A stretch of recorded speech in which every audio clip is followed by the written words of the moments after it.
La famille, voici encore une autre histoire que j'aimerais partager avec vous. Cette histoire m'a été confiée par une jeune sœur abonnée.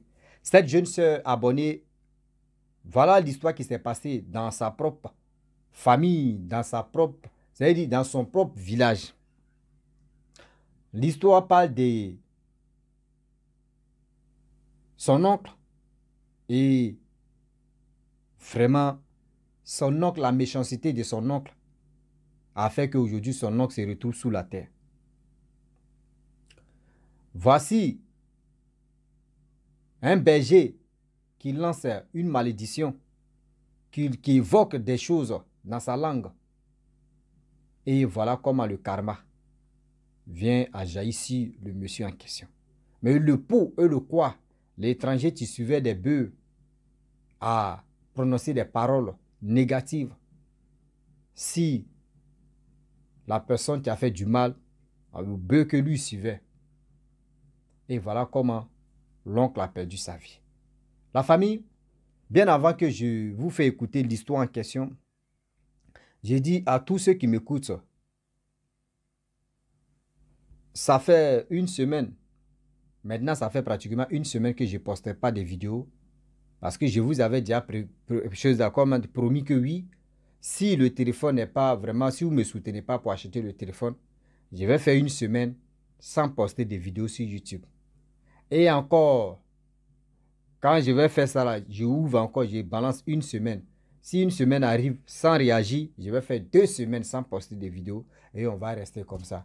Et quand je vois que ce mois-là, il n'y a pas quelqu'un ou quelqu'un qui ont réagi pour que je puisse acheter le téléphone, j'arrête même de faire des vidéos vraiment de sensibilisation mystique et je passe à autre chose. Donc la famille, je dis à tous ceux qui ont fait leur geste pour m'envoyer un peu d'argent, je vous dis merci beaucoup. Mais j'attends d'autres pour compléter pour que je puisse acheter le téléphone. Donc, je vous dis, on va quand même écouter l'histoire. Bien avant que je vais donner mon point de vue. Voici ça. Vous voyez que je ne suis pas trop inspiré. Hein? Donc, je vais faire passer la voix des gens. C'est inspiration. C'est que je demande si j'ai là. Vous allez voir comment je vais progresser. Je vais bombarder sur ma bou, bou, bou, avec les histoires. La famille, on est... Bonsoir Rosie, bonsoir les abonnés. J'ai une histoire encore à raconter. L'histoire s'est passée dans mon propre village à moi. Écoutez ensemble, on va avancer. Voilà. L'histoire s'est passée en Côte d'Ivoire. Précisément en Côte d'Ivoire. Voilà. Et l'histoire s'est passée dans mon village, comme je disais. Il y avait un de nos oncles, un peu éloigné, qui était un peu sévère. Le fait d'être sévère même, sa propre femme l'a laissé en laissant un garçon. Donc il vivait seul, mais tellement il est un peu sévère, il ne sourit pas comme ça, il est dans son coin. Et le chef du village, c'est lui qui était le premier à faire venir les bœufs dans le village. Et puisque ces bœufs sont nombreux, il n'y a pas quelqu'un qui va conduire les bœufs en brousse pour que les bœufs partent manger. Donc il avait fait venir les étrangers, comme on les appelle chez nous, les filatiers, les gens des Niger qui chassent les bœufs là, qui conduisent les bœufs dans la brousse. Voilà, à l'époque, moi j'avais que 12 à 11 ans, hein, je crois. Donc l'étranger avec sa famille était chez nous. Moi-même j'étais amie avec ses enfants. Et un jour, moi-même, je les accompagnais en brousse pour aller chasser les bœufs aussi.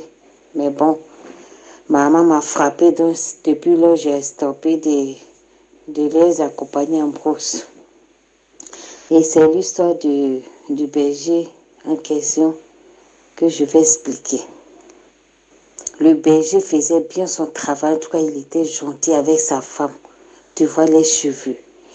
On leur demandait les secrets, ils nous montraient, mais vraiment, c'était trop exagéré. Leur pommade pour les cheveux, ça sentait parce que c'était le lait de vache. qu'on doit faire monter, prendre d'huile pour mettre sur les cheveux, donc odeur ça là, moi je dis je peux pas. Et c'est comme ça on était là. Il travaille en tout cas, le berger travaillait bien, puisque c'est le berger du chef du village. Le chef du village aussi, il était un peu sévère au fait, il faut reconnaître qu'il est un peu sévère.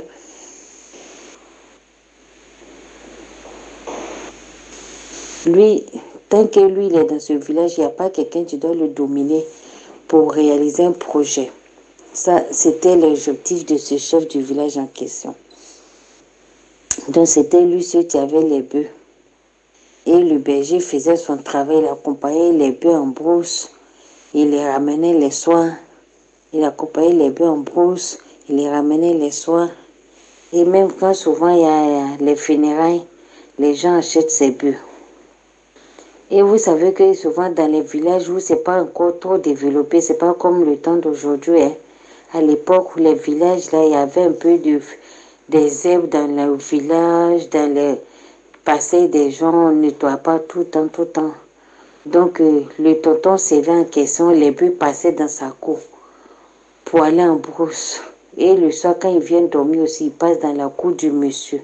C'est comme si ça est sur le chemin des bœufs. C'est comme ça le monsieur a dit au filaire, au berger en question, que où tu fais passer tes bœufs, là, c'est dans ma cour. Quand tu fais passer tes bœufs, toi-même tu vois que tes bœufs font leur gros caca dans ma cour. Moi, ça ne m'arrange pas. C'est seulement dit ça ne m'arrange pas. Parce que je ne peux pas quitter au travail à Auchan et puis je vais venir ramasser le gros caca des bœufs encore. Donc, je veux que tu contournes tes bœufs hors de ma maison. Là, ça me va. Il disait ça au berger. Le berger prenait ça en fait play. Vous-même savez que les bœufs, là, c'est leur ligne qui marche. Ils prennent pour aller en brousse. C'est cette voie-là, ils vont passer. Quel que soit l'alpha, ils vont passer. Parce que c'est le seul chemin que tu les as appris. Donc, le tonton en question, le berger avec ses bœufs, toujours c'était derrière la maison du monsieur. Quand le monsieur est couché dans sa maison, tu connais comme un bœuf. Il va commencer à crier derrière sa porte. Derrière sa fenêtre, plutôt, il ne peut pas dormir. Même dans la cour, souvent là, tu attends les pas des bœufs, les donc, le monsieur, ça l'empêchait de dormir. Et puis souvent aussi la nuit, les bœufs là, et tous sortent, quelques-uns restent au dehors. Ou soit ils sautent les enclos et puis ils se retrouvent dans le village, ils s'en vont manger et puis ils reviennent. Maintenant, dans la nuit là, où la personne est en train de dormir, c'est là, bœuf là va commencer à crier bon. Quand c'est comme ça fatigue au fait. Donc le monsieur signalait toujours au berger pour dire, il faut bien garder tes bœufs. Il faut les enfermer d'abord. Il faut être rassuré qu'ils tous sont rentrés dans leur enclos. Parce que de un, ils m'empêchent de dormir. De deux aussi, quand ils passent, ils font caca dans ma cour. Moi, je te parle, tu ne m'écoutes pas. Je suis le seul garçon ici. Il n'y a pas quelqu'un qui vit avec moi. Je n'ai pas de femme. Mon fils aussi est parti avec sa maman. Donc, où je suis là, je suis seule.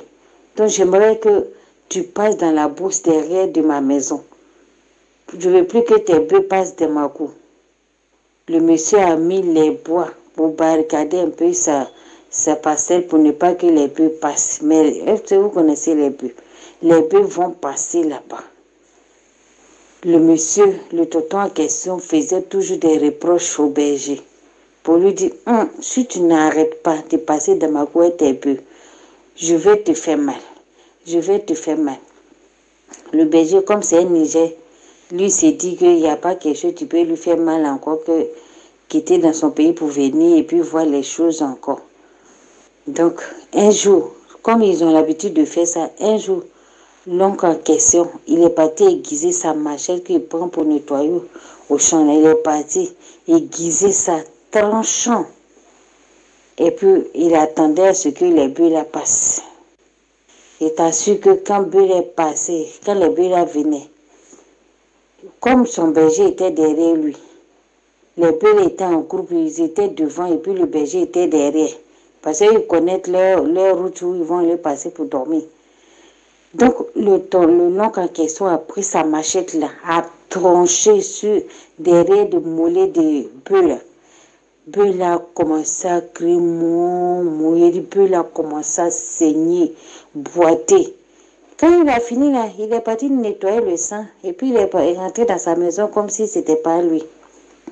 Le temps que le berger approche et puis il voit le sang sur la route, il arrive là-bas, il vérifie ses bœufs, il a vu qu'il y a un bœuf qui est blessé. Pourtant, quand il est quitté au champ avec ses bœufs, il n'y avait pas de bœuf blessé. Mais pourquoi juste à côté de leurs enclos qu'il y a un bœuf qui est blessé? Et ses enfants du berger, il a dit, ah mais c'est papa, c'est tout de suite là, on vient de voir qu'il y a un bœuf qui est blessé, qu'il a été macheté. Il dit, le berger même étonné, il dit, mais qui a fait ça? Qui a fait ça? Il a demandé à ses enfants, il dit, ah non, on n'a pas vu. Mais le sang a commencé à saigner juste derrière la cour de ce tonton en question, de ce l'oncle en question. Et le berger, qu'est-ce qu'il va faire? Il est obligé d'informer son patron, qui est le chef du village, pour dire, ah, voilà la situation, qu'il y a un bœuf qui a été blessé par son pied. Il boite. Le berger a mis les médicaments sur les pattes du bœuf. Il a attaché, mais quand même, il boitait. Et le chef du village dit, toi, tu étais où? Et puis, ils ont blessé moi, mon bœuf. C'est que tu ne prends pas soin de mes bœufs. Donc, si c'est comme ça, j'aimerais que tu rentres au pays. Et puis, il faut laisser mes bœufs. Donc, c'est comme s'il l'a renvoyé de son travail. Pourtant, il est quitté dans son pays pour venir se chercher chez nous au village.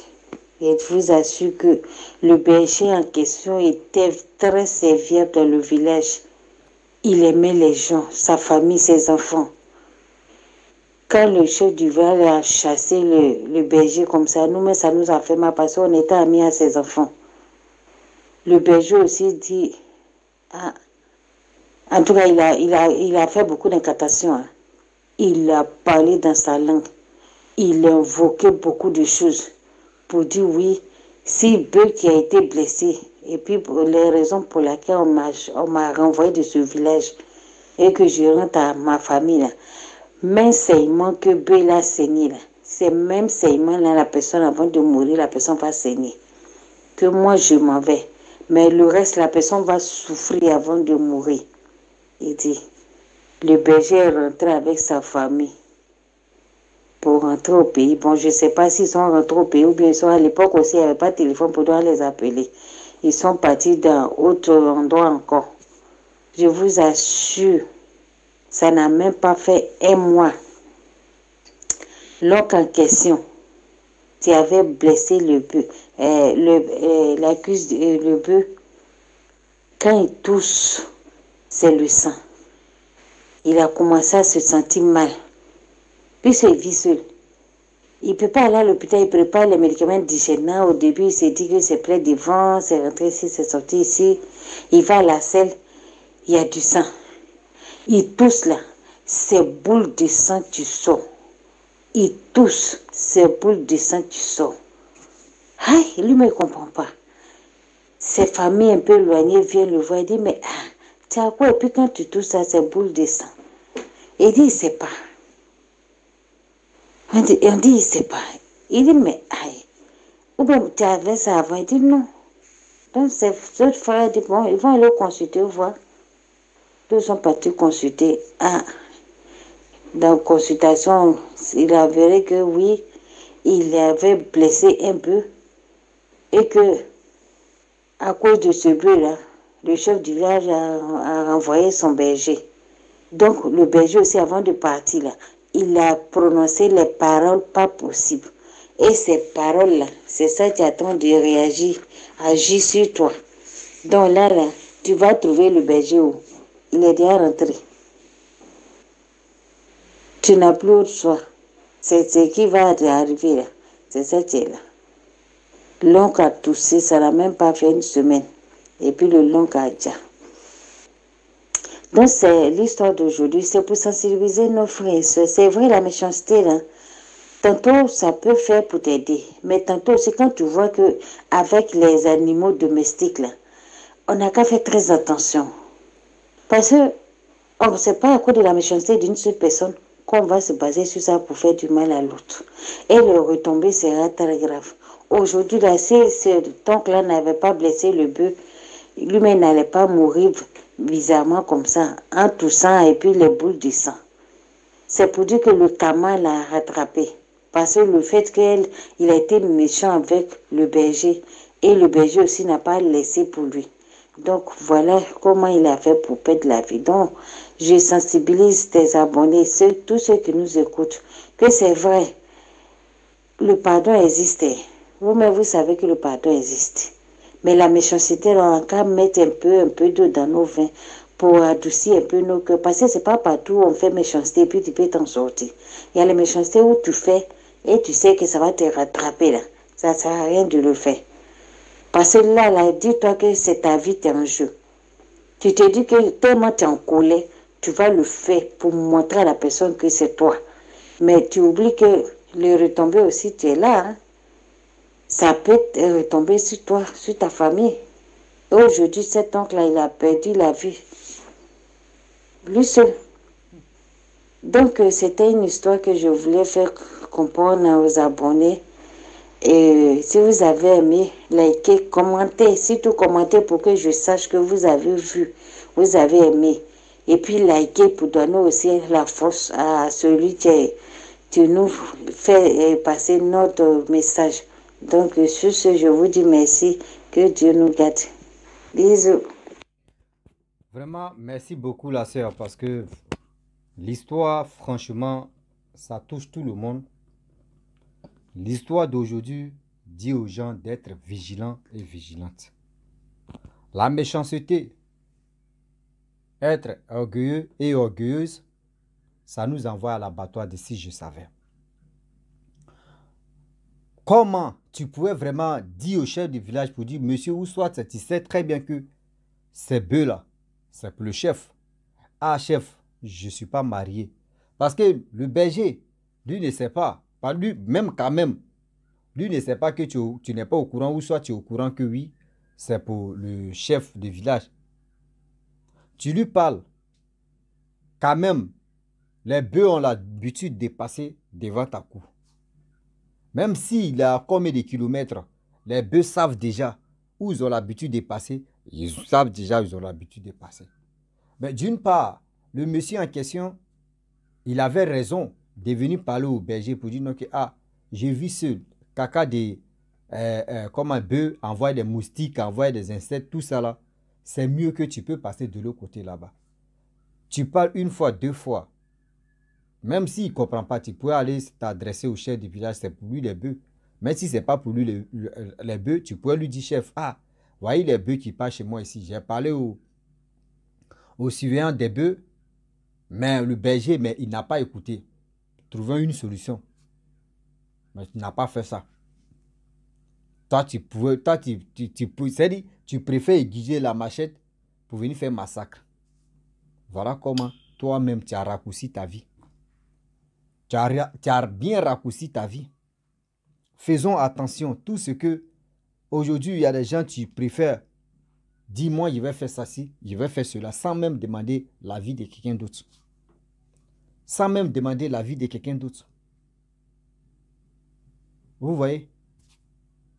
Il est mort comme ça. L'oncle en question est mort comme ça. Banza.